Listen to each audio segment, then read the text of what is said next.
bienvenida a esta tercera videoconferencia del ciclo que hemos organizado en ocasión del 5º aniversario de la entrada en vigencia de la Ley de Procedimientos Administrativos. La tercera conferencia se intitula Aspectos positivos, deficiencias y sugerencias de reformas a la Ley de Procedimientos Administrativos. Nos acompaña nuestro distinguido ponente y querido amigo, el doctor Ricardo Antonio Menaguerra, de quien me permito leer un extracto de su hoja de vida. El doctor Menaguerra posee un doctorado en Derecho y un máster en Investigación Jurídica, ambos de la Universidad Autónoma de Barcelona. Además, tiene un postdoctorado iberoamericano en Nuevos Retos de la Gobernanza Pública de la Universidad de Salamanca, España. También cuenta con una acreditación de estudios superiores en Derecho Administrativo de la Universidad Autónoma de Barcelona y es licenciado en Ciencias Jurídicas por la Universidad Dr. José Matías Delgado. Asimismo, ha escrito un sinfín de obras y artículos sobre temáticas del derecho administrativo, destacando el libro El valor y la función de la jurisprudencia en el derecho administrativo. Tiene más de 25 años de dedicarse a la práctica y a la docencia en esta importante área del derecho. También destacamos que fue ganador en los certámenes de investigación jurídica de la Comisión Coordinadora del Sector de Justicia con los ensayos, particularidades y matizaciones de los principios del derecho administrativo sancionador y una aproximación al uso de las TIC en la Ley de Procedimientos Administrativos.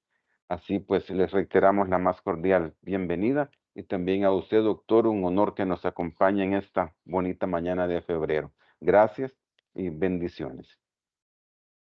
Muchas gracias, maestro Mauricio Trejo. Ya eso de los 25 años ya no sabe uno si tomarlo como un halago o una preocupación de que ya se está poniendo bastante mayor. Pero un fuerte saludo, en primer lugar, a las autoridades del Consejo Nacional de la Judicatura, a la Escuela de Capacitación Judicial, tanto al maestro Trejo como al maestro Morales, que sin ellos este esfuerzo no se pudiera lograr, así que en realidad un aplauso para ellos, porque en realidad son los verdaderos autores de estos esfuerzos para que todos salgamos beneficiados. También un fortísimo saludo y abrazo a todas las personas y colegas que nos acompañan en este día. En realidad es un gran compromiso para su servidor, pues yo sé que tienen todos una agenda muy ocupada y que hayan destinado un tiempo de este día para escucharme. En realidad para mí es un gran halago, pero también una gran responsabilidad. Así que vamos a tratar de, sobre todo con la ayuda de nuestro Creador, Dios Altísimo, cumplir con este cometido que me ha encomendado el Consejo Nacional de la Judicatura. Bueno, empecemos porque el tiempo es valioso.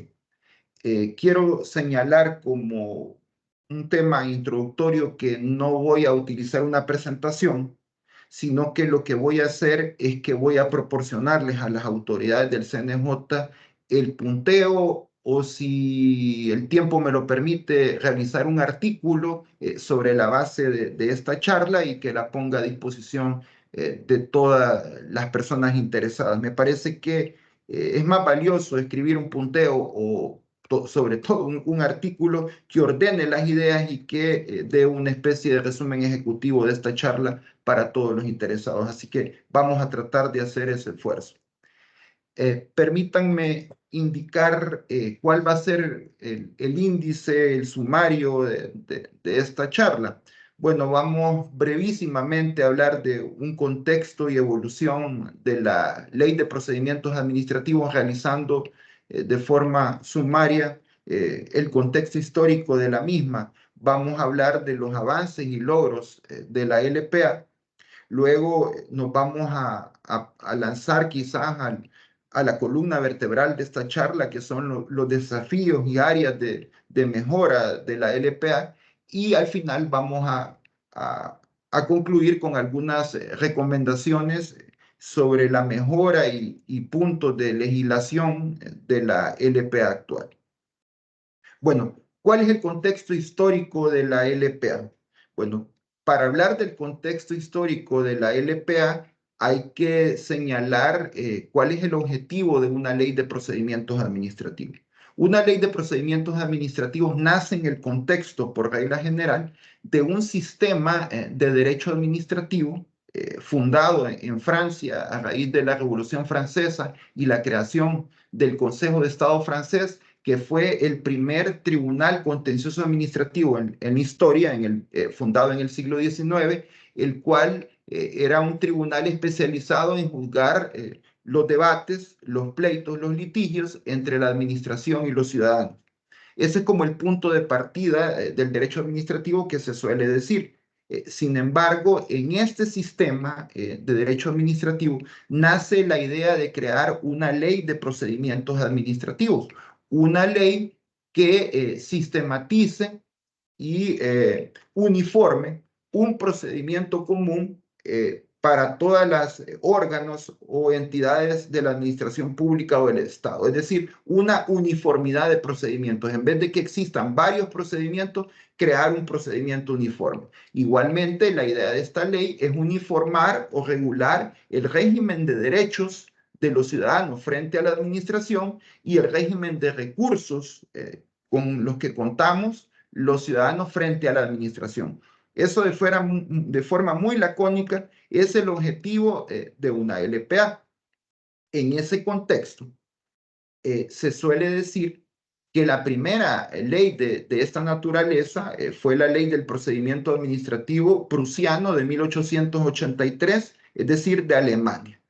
A pesar de que los creadores del derecho administrativo fueron los franceses, fueron los alemanes los primeros en contar con una LPA en el estilo moderno del que ahora se habla. Igual, posteriormente a Alemania hay otros esfuerzos en cuanto a los primeros LPA y es muy significativo la Ley del Régimen Jurídico de la Administración Pública de 1958 de España, la cual ha sido la base de todas las leyes de procedimiento administrativo común posteriores en España y que valga decir que estas leyes españolas son las que nos han influenciado a El Salvador y a toda Latinoamérica en general. En América Latina, los primeros en contar con una LPA fueron los argentinos con la Ley Nacional del Procedimiento Administrativo de 1972 y luego en Centroamérica la Ley General de la Administración Pública de 1978 de Costa Rica, pues es muy relevante.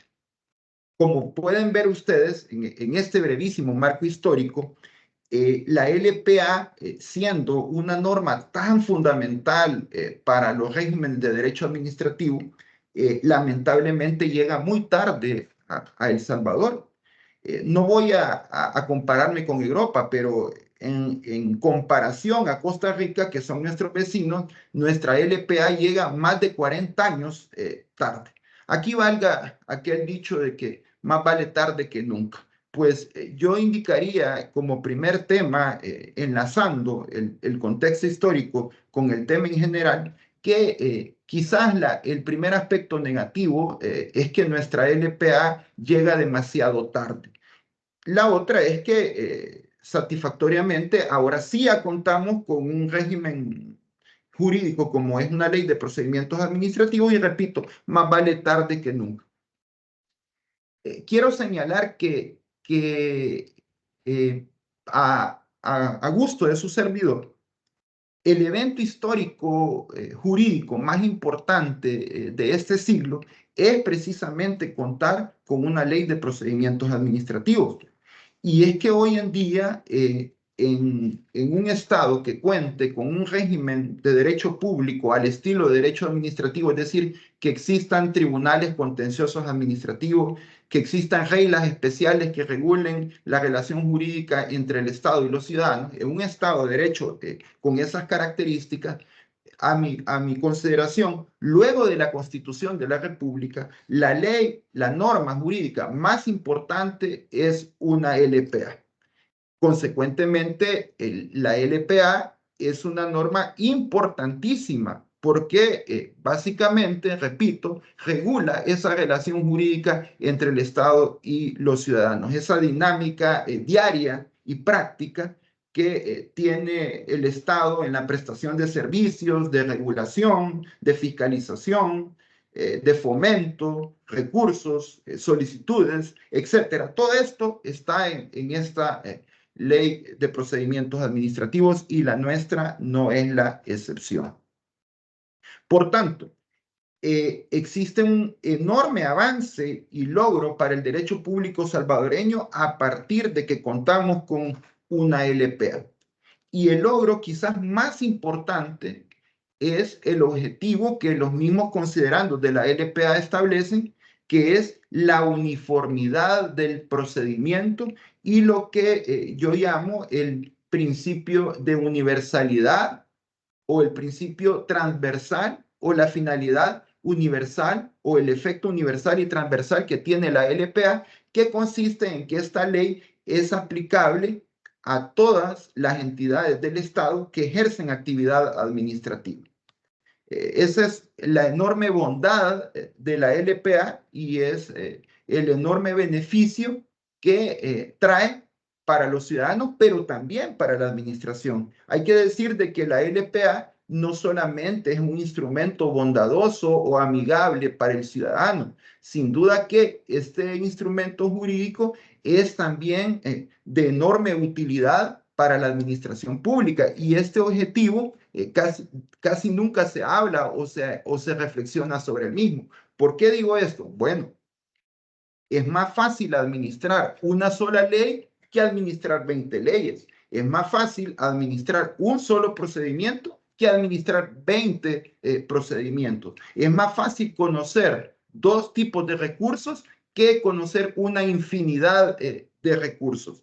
Es menos probable equivocarse al administrar un solo procedimiento que al administrar 20 procedimientos. Es decir, que contar con una LPA, contar con reglas claras, que es otra de las bondades de una LPA, contar con reglas claras, hace que el equivocarse sea menos probable para la administración y consecuentemente en estas probabilidades, bueno, eso hace que al no equivocarse sus actuaciones sean legales y que los controles judiciales se inclinen a declarar la legalidad de las actuaciones por cuanto se ha actuado conforme a derecho y se ha actuado conforme al régimen común, a una LPA que regule un procedimiento uniforme y común. Esa reflexión yo creo que en pocas ocasiones se hace. Así que quiero destacar que la LPA no solamente beneficia al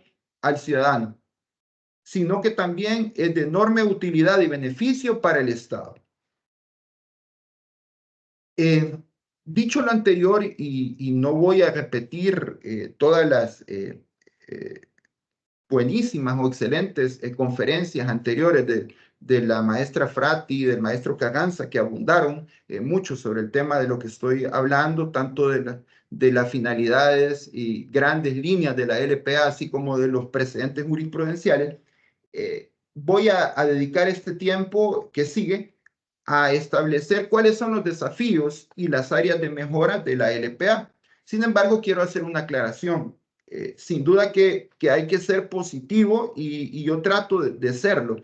Y el tema positivo que aplaudo es que por fin tenemos una ley de procedimientos administrativos. Yo quiero quedarme con esto y no sonar con un discurso destructivo, porque no es esa mi finalidad, sino que más bien indicar que existe un enorme avance en el derecho público salvadoreño a través de la creación de una LPA, que además esta beneficia tanto al ciudadano como a la administración, pero como todo en la vida, todo es perfectible.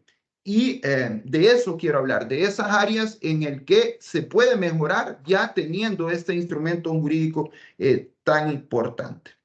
Bueno, al hablar de los desafíos y áreas de mejora de la LPA, me quiero referir primero al tema de la resistencia de la administración pública al aplicar la LPA.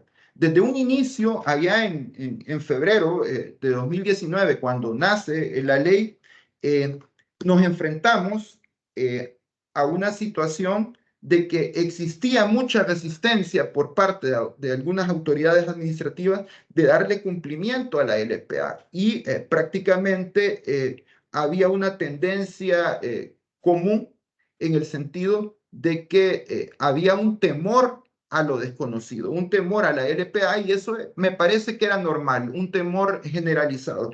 Y este temor generalizado llevó a algunas autoridades a indicar que la mejor solución para la eficiencia y eficacia de esas entidades era la no aplicación de la LPA y apelaban a la aplicación de normas especiales o a leyes especiales.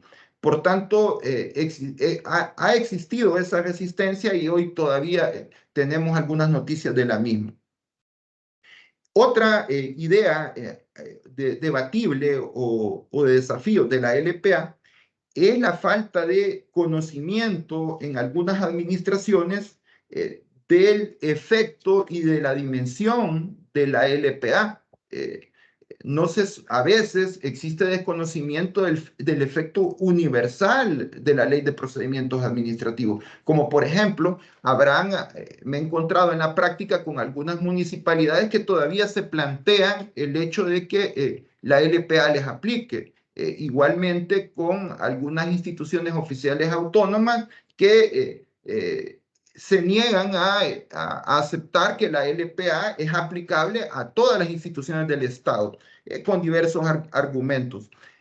Yo creo que en este tema ha hecho falta y digamos que también como catedrático y como persona que me dedico a la afición del derecho administrativo, cargo parte de culpa, pero no solo yo, sino que todos los docentes de derecho administrativo. En realidad quizás no hemos logrado transmitir a las autoridades del Estado las bondades de la LPA y establecer que la LPA no es un cuerpo normativo enemigo del Estado, sino que todo lo contrario, la LPA se constituye en un cuerpo normativo que es un aliado del Estado para realizar su trabajo de una forma más eficiente y eficaz y con menos riesgo de ilegalidades o de errores. Quizás no hemos logrado transmitir, pero valga este espacio que el CNJ está dando para cumplir con este cometido y poner yo un granito de arena en ese objetivo. El otro tema de deficiencia es la falta de cumplimiento a la adaptación normativa que plantea la misma LPA en el artículo 166. El artículo 166 de la LPA da un plazo para que todos los cuerpos normativos se adapten a la ley de procedimientos administrativos. Y ese plazo era de 18 meses a partir de la vigencia de la misma en febrero de 2019. No tengo noticias de algún cuerpo normativo que se haya adaptado a la LPA, sino que ha sido todo lo contrario. Han habido nuevos cuerpos normativos que han huido a la ley de procedimientos administrativos. Y esto genera una incompatibilidad, una dicotomía entre la LPA y las normas sectoriales o especiales, tema que más adelante voy a abordar de forma más profunda. Otro aspecto es que la LPA contiene una serie de vacíos y lagunas, algunos de más fácil solución que otras. Y este vacío tiene una explicación, que la ley de procedimientos administrativos nuestro es una copia, y hay que decirlo, y no lo digo de forma peyorativa, sino que es una situación real que es constatable, es una copia parcial del régimen español. Es decir, nuestra LPA, al igual que muchas leyes de procedimientos administrativos en América Latina, toman de base o de influencia el régimen especial. ¿Cuál es el problema de la nuestra en concreto? Bueno, que fue una copia parcial, me parece asistemática, es decir, que en momentos es poco ordenada porque existen, por ejemplo, términos, disposiciones legales que no cuadran o encajan con otras. Y esto es producto, repito, de una copia parcializada. Es decir, que al copiarla no se matizó y no se le puso la adaptación salvadoreña a esta LPA. Simplemente se trajo algunas disposiciones de la ley española, de la ley 39/2015 y a veces de la ley 30/92 española, y se hizo de forma no sistematizada. Y eso trae una serie de contradicciones y lagunas específicas a la cual también más adelante me voy a referir. Y el último punto que ya lo anticipaba es la huida de la ley a la ley de procedimientos administrativos por parte de algunas autoridades y de la nueva legislación. Hay una tendencia actual, me parece, a huir a la aplicación de la LPA. Algunas autoridades señalan que no les aplica la LPA porque realizan una función diferente o además alegan de que porque tienen un régimen especial y de esa manera huyen de la aplicación de la ley de procedimientos administrativos, cuando en realidad esta ley es general y es universal e incluso, quiero decir, la Sala de lo Constitucional ya dijo de que la ley de procedimientos administrativos es aplicable a todas las autoridades administrativas.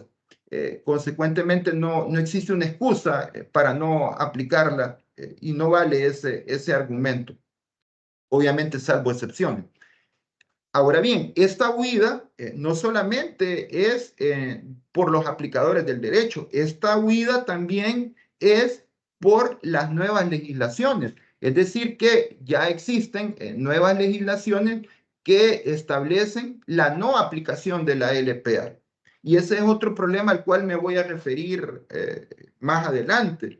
Por ejemplo, existe la duda si en el régimen de la ley de compras públicas, la LPA tiene una aplicación directa o una aplicación supletoria. Y eso lo digo porque hay un artículo ahí que habla sobre el régimen jurídico de esta norma, en el artículo 4, que aparentemente a mi consideración dejaría por fuera la aplicación de la LPA de forma universal en el tema de los contratos del Estado. Igual en el régimen de menores, en el régimen de tutela de los menores y concretamente en la protección de la primera infancia, niñez y adolescencia, también haya una huida a la ley de procedimientos administrativos. Yo no estoy diciendo que esto sea malo o bueno, lo único que estoy poniendo sobre la mesa que efectivamente las normativas posteriores a la LPA tienden a huir a la misma y tienden a huir a la uniformidad que plantea esta ley. Bueno, dicho lo anterior, vamos a pasar a ver algunas inconsistencias, no todas porque el tiempo no nos daría, algunas inconsistencias concretas que deben de ser de reflexión, tanto para el aplicador del derecho y sobre todo para el legislador, en el sentido de tratar de superar estas inconsistencias por medio de algunas reformas o incluso por medio de la emisión de reglamento o de un reglamento de la LP. Bueno, la primera inconsistencia que encuentro es que la LPA en algunos artículos habla sobre el término procedimiento común o procedimiento ordinario. Concretamente cito como ejemplo el artículo 62 y el artículo 158 de dicho cuerpo normativo, que se refieren al término procedimiento común, que es un término derivado de la legislación española. Sin embargo, al momento de establecer el procedimiento, cuando establece el procedimiento en el título tercero de la LPA, a partir del artículo 64, solo se refirió al procedimiento y no lo calificó como procedimiento común u ordinario. Esta ligereza podría provocar la duda de cuál es el procedimiento común al final en El Salvador, si existe el procedimiento común o fue una ligereza en la copia de traer el artículo español y al final se deciden por no crear un procedimiento común, sino que otro tipo de reglas que habría que calificarla. Consecuentemente, nace esa duda. No obstante, quiero decir que a consideración de su servidor, sí existe un procedimiento común y deberá entenderse que el título tercero, cuando dice del procedimiento, se refiere al procedimiento común o al procedimiento ordinario. Pero a esa conclusión hay que llegar vía interpretativa. No es como que el legislador lo hubiera dejado claro. Segundo tema, si existe un procedimiento común, ¿cuándo inicia ese procedimiento? Yo creo que esta es de las grandes deudas que tiene nuestra LPA, que no señaló una disposición concreta cuándo se debe dar por iniciado el procedimiento. Y esto es importante porque el procedimiento en tiempo tiene un inicio y un final. Y cuando me refiero en tiempo, me refiero a un plazo, a un término que, por ejemplo, el artículo 89 de la LPA establece 9 meses. Habrán leyes sectoriales que establezcan otro plazo diferente, pero quedémonos por facilidad ahorita de los 9 meses. Si un procedimiento debe durar 9 meses y si termina este plazo, hay un efecto de silencio administrativo o un efecto de caducidad, es trascendental saber cuándo inicia y cuándo termina. Y la LPA no nos da cuál es el punto de partida cronológicamente hablando. Aunque la jurisprudencia y algunos tribunales administrativos ya resolvieron este punto, hay que señalar que la solución que han dado contradice a la doctrina y contradice al derecho comparado.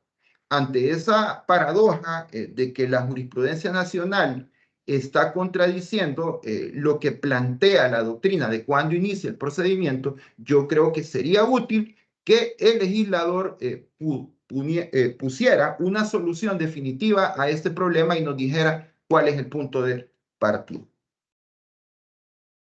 Otro aspecto, un tercer aspecto que yo veo deficiente y que se notó desde el inicio de la vigencia de la LPA, es que si existe un procedimiento común, si existe un procedimiento ordinario, ¿cuál es el plazo para ejercer el derecho de audiencia y de defensa al inicio del procedimiento administrativo? Y me coloco en el procedimiento más emblemático de un procedimiento administrativo, el procedimiento administrativo sancionador. ¿Cuánto tiempo tiene el presunto infractor para defenderse de las imputaciones que se le están realizando en un procedimiento sancionador al inicio del mismo? ¿Cuál es el chance de defensa que tiene al inicio? Igual, en este tema, yo diría que más que la jurisprudencia, quien ha resuelto este problema es la costumbre. ¿Y por qué digo que la costumbre? Bueno, porque las administraciones públicas señalan este plazo de 10 días, pero muchas de ellas no indican cuál es la disposición legal que fundamenta estos 10 días. Y no ponen esta disposición porque no existe. No hay un artículo en la LPA, aunque suene sorprendente, no existe un artículo en la LPA que me conceda el derecho de audiencia y defensa al inicio del procedimiento, ni que me diga cuál es el plazo. Sin embargo, repito, la costumbre de las autoridades administrativas ha indicado que son 10 días al inicio del mismo. ¿De dónde aparecen esos 10 días? Bueno, es un enigma porque cuando me han dicho qué artículo es, no he estado satisfecho con esa respuesta. Consecuentemente, es conveniente tanto para la administración como para los ciudadanos, por el principio de seguridad jurídica, que el legislador nos aclarara qué plazo es. Otro aspecto, el procedimiento común plantea una fase que es novedosa para el derecho administrativo salvadoreño. Y esa fase es la fase que yo le llamo la fase de audiencia final del artículo 110 de la Ley de Procedimientos Administrativos, la cual básicamente lo que dice que una vez instruido el procedimiento, terminada la instrucción del procedimiento, la administración pública le dará una última oportunidad por el término ahí establecido al interesado para que realice una última defensa en su procedimiento. Esta es una audiencia final del procedimiento. Sin embargo, dice la ley que esta audiencia se dará antes de la resolución final o previo al dictamen del órgano consultivo. Bueno, esta es otra ligereza que me parece que tiene la LPA y que esta ligereza viene de la copia española, que habla de un órgano consultivo, pero la pregunta ya trasladada a El Salvador, ¿quién es ese órgano consultivo? ¿Cuándo van a intervenir órganos consultivos o a qué órgano consultivo se está refiriendo? Esa es otra ambigüedad que me parece que tiene la ley. Igualmente, otro punto concreto es que la ley de procedimientos administrativos no desarrolló la etapa previa o la fase preliminar al procedimiento común. Ocurre que en algunas ocasiones, como el procedimiento sancionador o en algunos procedimientos que impliquen una decisión desfavorable para el ciudadano, existe una investigación previa de parte de la administración pública. Y eso pues es generalizado en muchas entidades y sobre todo las que ejercen derecho sancionador y disciplinario. Previo a hacer una imputación a una persona, pues para que esta imputación y ese señalamiento sea una cosa seria y no sea una ligereza, es prudente realizar una investigación previa que acredite que indiciariamente existe la probabilidad de que se ha cometido una infracción y que esta persona es la probable responsable de la misma. Para eso sirve la investigación preliminar, por tanto, es muy importante.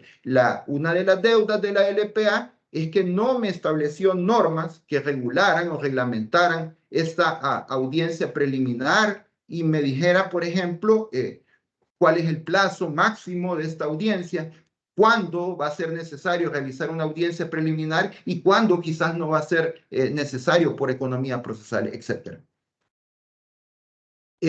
Me paso a otro punto concreto y me refiero en este momento al procedimiento de reclamación por daños y perjuicios del artículo 62 de la Ley de Procedimientos Administrativos. Y esta es una verdadera novedad, es que ocurre que la LPA establece un procedimiento especial, un procedimiento administrativo para que las personas puedan hacer reclamaciones por daños y perjuicios e incluso por daños morales hacia ellos por parte de la administración pública. Sin embargo, este procedimiento que está en el artículo 62 y en los artículos anteriores genera dudas que son difíciles de resolver a través de la interpretación y de la integración del derecho. Y estas preguntas son, ¿este procedimiento es únicamente para la reclamación de daños y perjuicios cuando el demandado es el Estado o también cuando es para funcionarios y exfuncionarios? Esto es un tema que no lo resuelve la LPA de forma clara.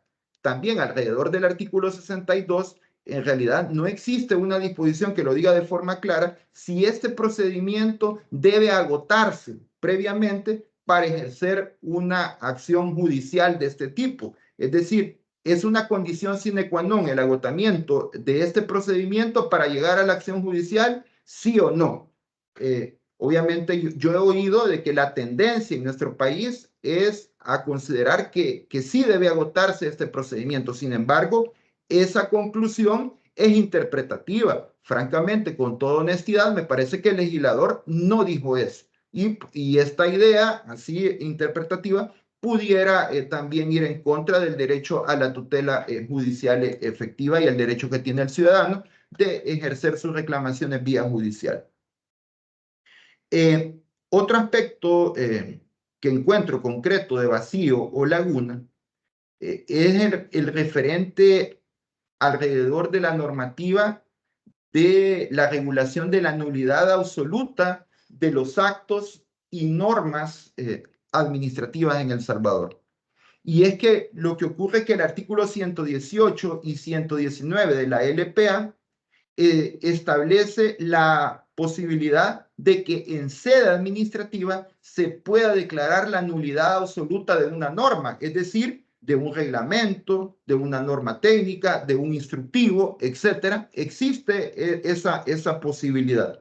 Sin embargo, la legislación no me dijo cuáles son las causales de nulidad absoluta de la norma para poder ser impugnada. Entonces, existe la posibilidad legal de poder impugnar una norma con efectos generales por nulidad absoluta, pero no me dijo cuáles eran esas causales. Me parece que ese vacío también, la culpa de ese vacío es la copia parcial de la legislación española, porque la legislación española sí lo tiene, cuáles son esas causales y nosotros no.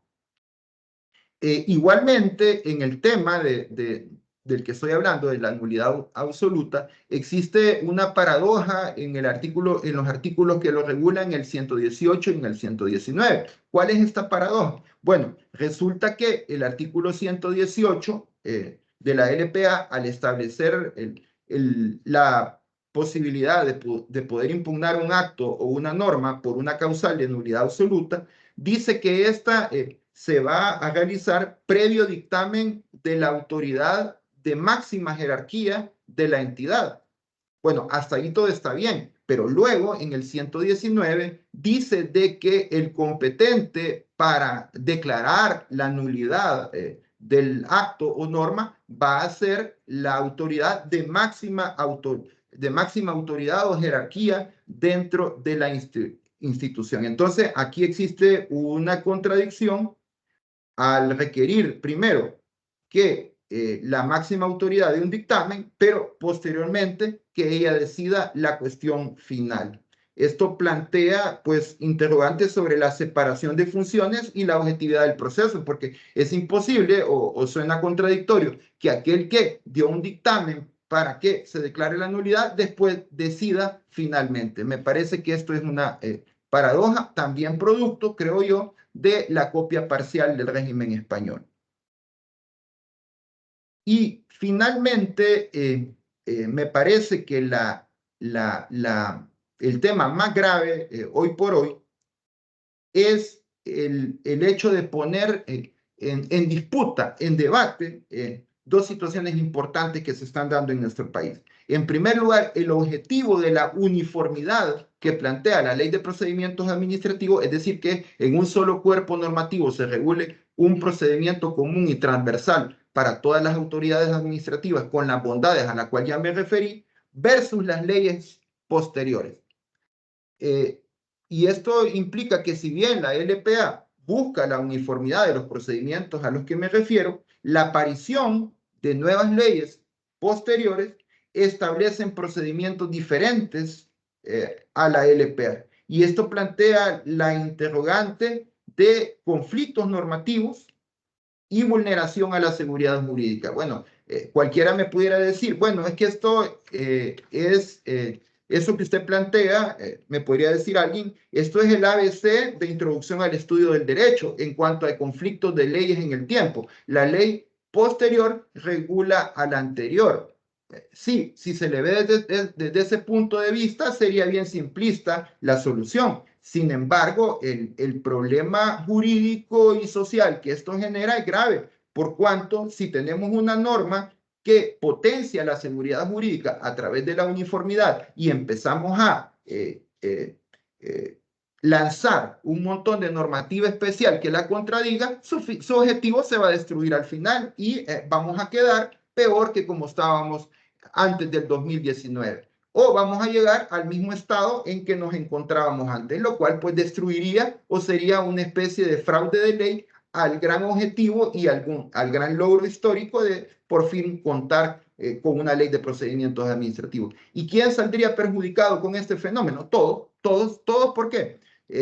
Primero, la misma administración, porque en vez de administrar una sola legislación, le va a tocar administrar un sinfín de legislaciones en una serie de procedimientos, y lo cual lo hace más vulnerable y más probable para equivocarse. Y segundo, perjudica también al ciudadano y sobre todo al ciudadano de a pie, por cuanto van a haber una serie de legislaciones que es de imposible conocimiento. Es más fácil al ciudadano el conocimiento de la LPA que el conocer un sinfín de procedimientos especiales, todo lo cual lo perjudica en la temática de potenciar la seguridad jurídica. Dicho lo anterior, me voy a tomar estos minutos finales para, digamos, realizar algunas propuestas de mejora de la ley de procedimientos administrativos. Obviamente, yo creo de que estas solamente son puntos de vista muy personales y consecuentemente mi objetivo solamente es poner sobre la mesa esto para que mentes con mayores luces den soluciones mejores a mejorar o a hacer más eficiente la ley de procedimientos administrativos. Yo sí creo que sería necesario establecer de forma más clara cuáles son las etapas o las reglas del procedimiento común. Empezar por aceptar que existe un procedimiento común u ordinario y bautizarlo de esa manera. Y luego establecer de forma más sistematizada al estilo salvadoreño, al estilo que veníamos acostumbrados, establecer que el procedimiento común cuenta con las etapas siguientes: A, B, C, D, E, F, etcétera, en una sola disposición de forma sencilla. Y quiero decirle de que esta fórmula o esta ecuación que estoy proponiendo, ya existen legislaciones posteriores que lo han hecho. La Ley de Eliminación de Barreras Burocráticas establece este mecanismo que les estoy comentando. Consecuentemente, sería mucho más sencillo el entendimiento del procedimiento común si se hiciera de esa manera. La otra sería la regulación expresa de la fase previa del procedimiento administrativo común, la investigación preliminar. ¿Cuáles serían esas etapas formales del procedimiento antes del procedimiento común? ¿Cuándo sería necesaria el establecimiento de esta etapa preliminar? Y cuál sería el plazo máximo y cuál sería la consecuencia por el incumplimiento de este plazo máximo en una fase previa al procedimiento común. El otro punto de mejora, a mi consideración, sería establecer la claridad sobre si el procedimiento de nulidad absoluta y el procedimiento de responsabilidad patrimonial son obligatorios y son previos para la acción judicial. Me parece que el hecho de no aclarar si estos son procedimientos opcionales para el ciudadano puede generar inseguridad porque la jurisprudencia puede cambiar. Por ejemplo, en el tema de la nulidad, ahorita la jurisprudencia ha establecido con el hecho de que la acción de nulidad absoluta puede ser directa, inmediata en sede judicial y que no es necesario agotar este procedimiento. Sin embargo, ese precedente tiene un voto en disidencia y eso hace ver que esta cuestión puede ser revisada en cualquier momento y esto podría perjudicar, por ejemplo, a aquel ciudadano que de buena fe apunta hacia esa jurisprudencia y en un caso concreto se invierte el precedente y esto perjudicaría el acceso a la jurisdicción contenciosa administrativa. Consecuentemente, sería lo ideal que el legislador nos aclarara este tema por el bien tanto del Estado como de la ciudadanía. Otro aspecto, me parece que es otro vacío que presenta la LPA, es la falta de la regulación de los medios alternos de procedimientos, medios alternos de solución de conflictos, disculpen, medios alternos de solución de conflictos operados por la administración pública. Si bien es cierto, existen cuerpos normativos sectoriales como la Ley de Protección al Consumidor que regula la conciliación y la mediación, pero no tenemos disposiciones que sean transversales, universales. Y me parece que los medios alternos de solución de conflicto tienen mucho que decir al derecho administrativo. Muchas situaciones se podrían resolver mediante estos medios alternos de solución de conflicto e evitar desgastes, tanto para los ciudadanos como para la misma administración, por medio de herramientas como la conciliación y la mediación, las cuales no están reguladas en nuestra LPA. Otro aspecto, me parece que habría que hacer un análisis, una evaluación sobre la temática del silencio administrativo y su naturaleza.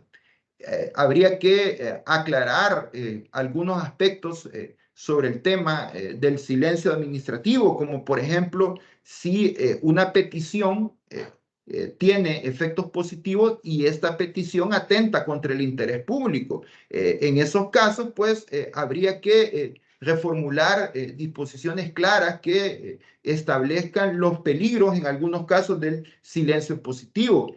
También aclarar, por ejemplo, en la misma línea del silencio, si en un procedimiento sancionador, por ejemplo, no se cumple con el plazo establecido, la ley dice que existe caducidad. Sin embargo, no hay una claridad qué pasa cuando este silencio se traslada al recurso que está conociendo en sede administrativa de la decisión sancionatoria. En ese caso, también operará la caducidad o habrá silencio con efectos negativos. Yo sé que existen algún precedente por ahí que lo resuelve, pero sin embargo, la ley de forma clara no fue contundente al señalar si, como traíamos o veníamos de un efecto de un procedimiento sancionador, cuál sería el efecto recursivo del silencio en este caso concreto.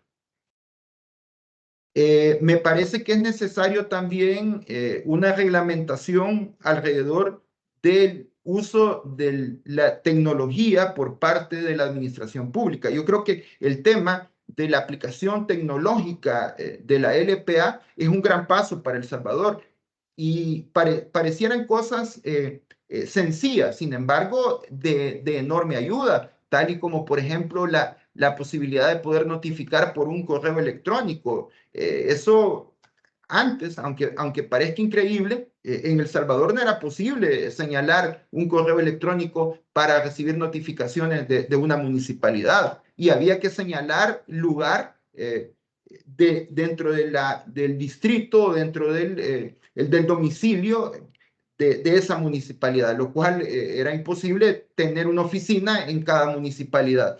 Y ahora con el uso de la tecnología se hace esto mucho más amigable para ambas partes. Me parece que amerita que el tema del uso de la tecnología sea reglamentado. Igualmente, me parece también necesario, en otro punto, la reglamentación del uso de la LPA con los concesionarios del Estado. La ley en el artículo 2 señala en la parte final que la LPA le aplica a los concesionarios, pero es la única línea en toda la LPA que se refiere a este punto. Me parece que sería adecuado que existiera a través del reglamento o un reglamento ad hoc que indique cuáles son los límites de la utilización de la LPA para los concesionarios. Igualmente, en el tema reglamentario, sería importante reglamentar algunos aspectos como el expediente digital, el procedimiento virtual, las audiencias virtuales y incluso, como ya lo señalé y repito, el régimen de los concesionarios. En síntesis, sí creo yo que sería muy útil que la LPA contara con un reglamento. Digo yo que con un reglamento porque el reglamento y el decretar un reglamento lo veo mucho más sencillo que ir a la Asamblea Legislativa a regular todo esto que he indicado. Bueno, por el momento me quiero quedar hasta aquí con la exposición, únicamente quizás con dos conclusiones. La primera es que la ley de procedimientos administrativos en El Salvador lamentablemente nos llegó 40 años tarde. La segunda es que me parece que es el suceso más importante del derecho público de lo que va de nuestro siglo, el que implica el mayor avance jurídico de nuestro siglo. Tercero, señalar que la LPA tiene muchas más bondades que críticas porque consecuentemente implica la uniformidad y eso es de enorme valoración para los salvadoreños.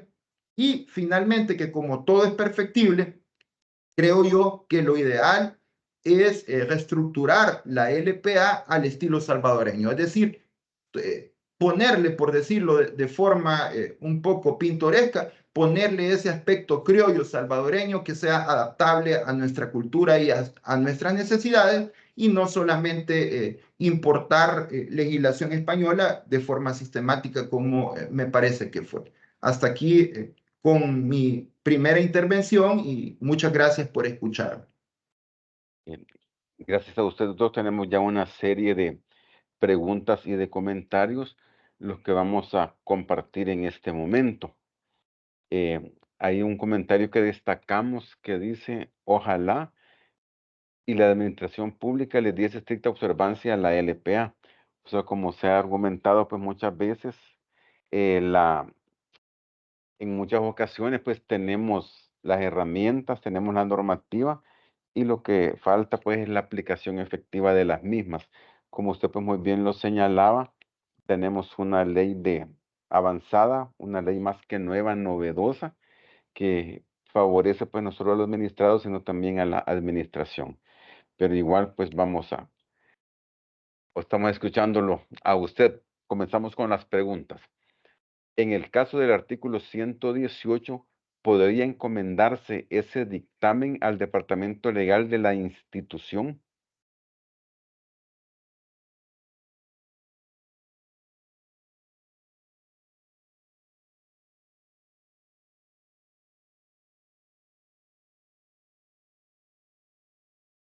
Bueno, voy a iniciar con lo que expresé. Me parece que esta es una paradoja que le compete al legislador resolverla, ¿verdad? Para no especular. Ahora bien, voy a indicar lo que he visto en la práctica. En la práctica, lo que he visto que este dictamen efectivamente lo remiten a la unidad, a la gerencia legal, ¿verdad? Para que dé un dictamen sobre la legalidad o ilegalidad del señalamiento. Igualmente, lo he visto en la práctica y me parece bastante lógico que este dictamen también sea rendido por la autoridad, el departamento, la unidad que emitió el acto administrativo que se imputa que adolece de nulidad absoluta. Yo sí creo de que es necesario escuchar también al departamento que emitió el acto, es decir, que para que la autoridad tenga la visión completa del panorama,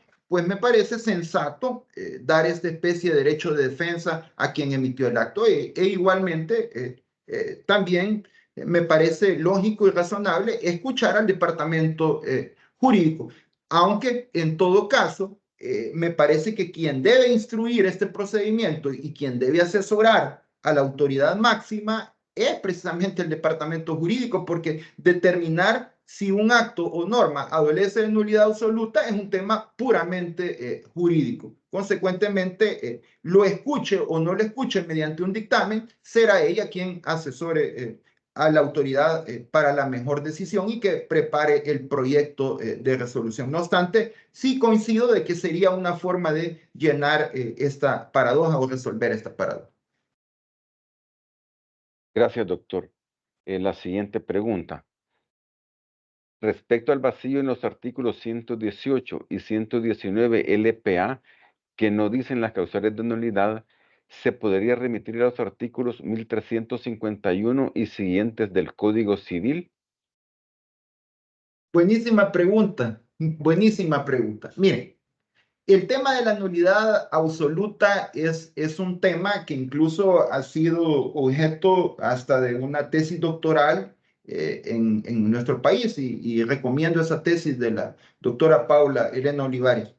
Eh, Precisamente en esa tesis se plantean algunos aspectos de la nulidad absoluta y uno de ellos es que en un principio la temática de la nulidad absoluta incluso era jurisprudencial en la misma España. No había específicamente un catálogo, sino que era jurisprudencial. Y si nos vamos más atrás, en el mismo cuna del derecho administrativo, que era Francia, el Consejo de Estado francés empezó a estructurar también el tema de la nulidad vía jurisprudencia. Más adelante, la legislación ya plantea el tema de cuáles son las causales de nulidad del acto administrativo. Y aquí hay dos tendencias. Hay dos tendencias. La tendencia española que señala un catálogo de nulidades absolutas de los actos y de normas y que nosotros hemos traído en el artículo 36, ¿verdad? Y que están las causales de nulidad expresamente determinadas para los actos administrativos, pero también existe otra tendencia de remitirse en el tema de la nulidad al Código Civil, a lo que hemos mal llamado el derecho común, que es lo que está planteando el colega y que es una tesis respetable. Sin embargo, El Salvador podría decir yo que se ha apartado de esa tendencia. ¿Por qué digo que se ha apartado? Bueno, porque tenemos un artículo 36 en la LPA que me dice cuáles son las causales de nulidad absoluta, dejándome abierta la posibilidad de que existan legislaciones especiales que la regulen. Al final dice, por ejemplo, al determinar todas las causales en la letra H, dice, así lo determina expresamente una ley especial. Es decir, hay otras causales de nulidad. Y aquí aprovecho para decir, por ejemplo, una causal especial de nulidad podría ser la que plantea una nulidad constitucional por violación de derechos fundamentales del artículo 164 de la Constitución.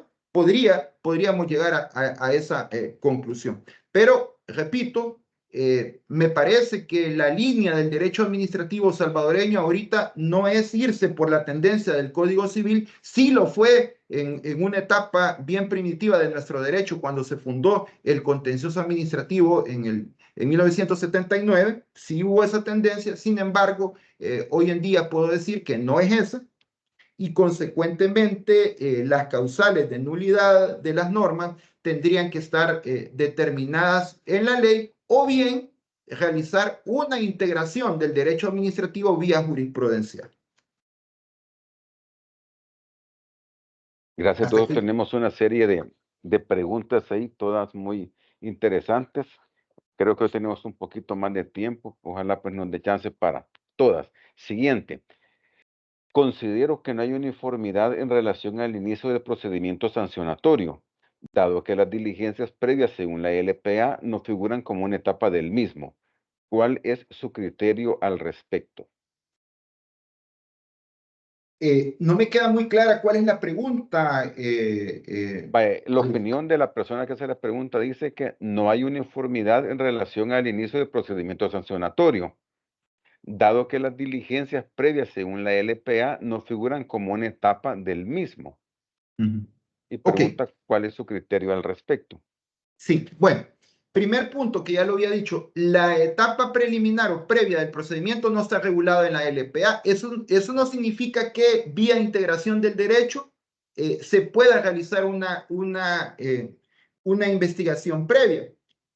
Hay leyes sectoriales que sí establecen esta investigación previa, pero la LPA no lo hace de forma general. Repito, vía integración, sí creo yo que puede llegarse a la conclusión de que aunque la LPA no lo regule, en algunas ocasiones es necesario realizar una investigación previa a efectos de que la imputación que se haga a una persona sea una imputación seria, una imputación concreta, no una imputación irresponsable.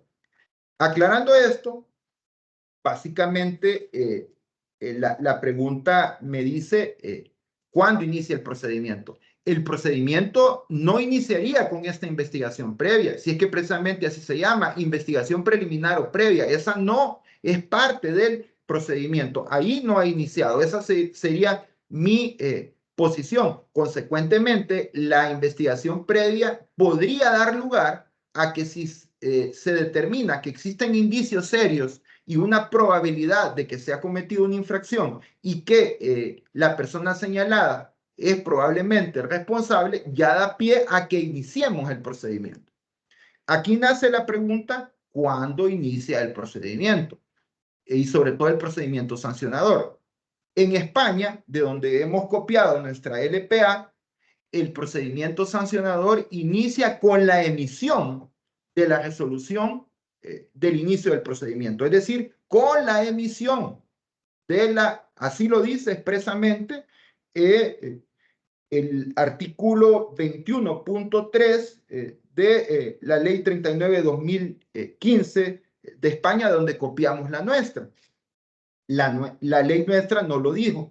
Los precedentes en El Salvador han señalado que el procedimiento sancionador inicia con la notificación del auto de inicio del procedimiento, no con la emisión. Esa es la jurisprudencia. Pero repito, ese criterio vulnera lo que dice la doctrina y lo que dice el derecho comparado, que señala que el procedimiento debe de entenderse por iniciado con la emisión del acto, no con la notificación del mismo, por cuanto aquí pudiera haber una contradicción práctica que la pongo. Imagínense ustedes que la emisión del acto se hace este día y se notifica dentro de un año. ¿Cuándo se tuvo por iniciado? ¿Con la emisión o con la notificación? Esto genera incerteza, inseguridad jurídica y manipulación. Consecuentemente, por tratarse de una situación de gravamen, debería de entenderse con la notificación. Pero repito, esa solamente es mi posición y para ser serio, la jurisprudencia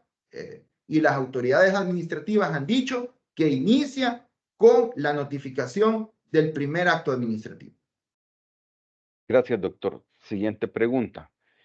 En cuanto a la declaratoria de nulidad absoluta en sede administrativa, tal como usted lo ha señalado, hay vacíos en la LPA para su declaratoria. Ahora bien, si una autoridad administrativa, al advertir falta de competencia en la parte resolutiva de la resolución, declara la expulsión de ese acto, pero no la nulidad absoluta, esta decisión está alejada del principio de legalidad al no declararla nula. Cabe destacar que es un acto favorable para el presunto infractor porque se absolvió. Ok. Bueno, aquí hay otro tema debatible y yo quiero aclarar que nada de lo que yo diga pretendo tener una verdad absoluta. Lo digo con toda la sinceridad y con toda la humildad posible. Yo solamente traslado posturas y son posturas personales. Consecuentemente, les pido que no lo vayan a tomar nada de lo que yo diga como una verdad absoluta.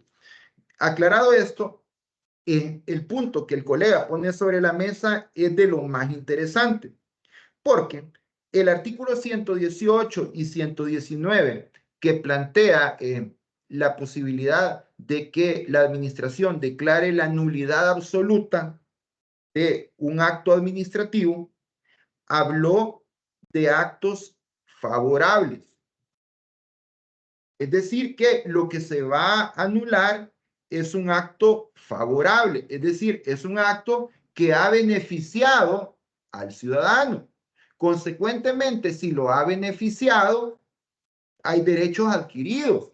Y si hay derechos adquiridos, para poderlos revocar es necesario seguir un procedimiento previo que le garantice al ciudadano y a la administración pública una revisión con todas las etapas que señala el artículo 118 y 119. Sin embargo, el artículo 121 regula la revocatoria de oficio de actos desfavorables, como lo está planteando la persona, y establece que la administración pública puede revocar de oficio aquellos actos que sean desfavorables. Y cuando el 121 habló de actos desfavorables, es decir, actos que perjudican al ciudadano y que revocarlos únicamente beneficiaría al particular, no habló de que si estas eran causales de nulidad absoluta o nulidad relativa. No me gustan los aforismos, pero no encuentro otra forma mejor que decirlo, que donde no distingue el legislador, no debe distinguir el intérprete. Consecuentemente, el 121 da la posibilidad de poder revocar de oficio aquellos actos que sean desfavorables. Y alguna base doctrinaria tiene lo que estoy diciendo. Hasta aquí me quedaré. Gracias, doctor. Siguiente pregunta. En los casos sancionatorios que conocen las comisiones de servicio civil de las diferentes entidades estatales, ¿se debe aplicar el Código Procesal Civil o Mercantil o la Ley de Procedimientos Administrativos? Bueno, yo no quería citar ejemplos, pero es bien difícil, hablando de huir a las preguntas. Tengo que ser responsable y tengo que contestar si es que la sé. Me parece que para contestar esta pregunta hay que definir la naturaleza del Tribunal del Servicio Civil. quiero señalar que el tema de la naturaleza del Tribunal del Servicio Civil no es un tema nuevo. Ya en la aplicación de la Ley de la Jurisdicción Contenciosa Administrativa de 1979, la derogada, se discutió esto, porque resultaba que había una disposición en dicha ley que declaraba materia excluida del conocimiento del Tribunal Contencioso Administrativo al Tribunal del Servicio Civil. Y esto fue objeto de una inaplicabilidad de la Sala de lo Contencioso en su momento, cuando dijo, miren, el Tribunal del Servicio Civil, a pesar de que se llame tribunal, no es un verdadero tribunal en el sentido judicial, ¿verdad?, que forme parte del órgano judicial, sino que se trata de una autoridad administrativa. Con esto, yo no estoy desmeritando el labor del Tribunal del Servicio Civil, no, muy por el contrario, yo creo que es un órgano muy importante, pero el hecho de que sea un órgano muy importante, con una función trascendental, eso no elimina cuál es su naturaleza jurídica, y su naturaleza jurídica es una autoridad administrativa que ejerce derecho administrativo. El régimen de los trabajadores del Estado es un tema de derecho administrativo, y consecuentemente el tema disciplinario del régimen de los trabajadores del Estado también es un tema de derecho administrativo, y el tribunal no pertenece al órgano judicial, consecuentemente es una autoridad de tipo administrativa, y en esa línea estaría dentro de lo que menciona el artículo 2 de la LPA, que habla del ámbito de aplicación de la misma, a qué órganos le aplica la LPA, y la LPA establece que le aplica al órgano ejecutivo, a sus dependencias y a las entidades autónomas. Y el Tribunal del Servicio Civil es, me parece, una entidad autónoma. Consecuentemente, no hay dónde perderse, por lo menos teóricamente hablando, la LPA le aplica. Y al aplicarle la regulación de la Ley del Servicio Civil que contradiga a la LPA, en febrero de 2019 quedó derogada por el artículo 163 de la LPA. Consecuentemente, en mi posición personal, y ya lo dije, esta es mi opinión, no es una verdad absoluta, pero en mi posición personal, me parece que lo que debe aplicarse es la LPA y no el Código Procesal Civil y Mercantil, que en principio está dirigido para la actividad judicial, no para la actividad administrativa. La diferencia entre procedimiento y proceso. Y esto nos llevaría a una consecuencia bien grave. Con esto termino. Porque si en vez de aplicar la LPA, aplicamos un procedimiento distinto al determinado en la ley, es cualquier resolución de este tipo que, si aparte de aplicar el procedimiento debido establecido en la LPA, estaría castigado con nulidad absoluta por el artículo 36, letra B, cuando dice de que el acto administrativo es nulo si utiliza un procedimiento distinto al fijado por la ley. Con esto me quedaría. Gracias. Siguiente. Es aplicable el antiformalismo en los procesos de compras públicas, especialmente al solicitar la misma documentación a un mismo participante en dos o más procesos distintos que se desarrollan paralelamente. Bueno, excelente pregunta, excelente pregunta. En primer lugar, yo soy muy amigo del antiformalismo, y el antiformalismo me parece que es una de las bases importantes de la LPA. En el artículo 3, el numeral 3 de la misma, establece que el antiformalismo implicará la flexibilidad de parte de la administración, y una de las manifestaciones del antiformalismo es no exigirle a los ciudadanos información que ya conste en poder de la administración pública a efectos de no implicar un desgaste en ambas partes. Ahora bien, todo esto debe de interpretarse con una razonabilidad y con una proporcionalidad. Por ejemplo, si en el caso concreto, el hecho de que existen dos procesos de selección de contratistas paralelo, obviamente el expediente y la información que está en un expediente, el comité de evaluación lo necesita y en el otro también el comité de evaluación lo necesita. Consecuentemente, dependerá del caso si los tiempos dan para poderse prestar la información y no generar desorden, porque también la ley establece la forma de llevar el expediente administrativo en el artículo 8 y dice que el expediente administrativo debe ser ordenado. Y si por el antiformalismo nos vamos a desordenar y vamos a generar un daño a la colectividad, pues podría ser que en ese caso sea justificable y razonable pedir la información dual para un expediente y para otro. Consecuentemente, yo diría, primero, que la regla general es precisamente que el antiformalismo implique si la administración ya tiene la información, no deberá de requerírsela sucesivamente al ciudadano una y otra vez. Ahora bien, esto puede tener excepciones cuando, por ejemplo, la ley lo exija así, o segundo, que haya una imposibilidad material de que se requiere esta información en dos expedientes simultáneamente y esto generaría falta de orden en el expediente y violaría el artículo 8 de la LP. Hasta ahí mi respuesta, Mauricio. Gracias. Gracias. Entonces, las preguntas están muy interesantes y sobre todo, pues, del diario que hacer, ¿no? Son bien prácticas. Siguiente. Me gustaría saber su opinión respecto al tema de la delegación. En cuanto al artículo 44, inciso tercero de la LPA, menciona que hay una prohibición de delegar a los entes colegiados, a menos que una ley especial así lo autorice. Pero la ley de compras públicas sí lo autoriza en su artículo 18.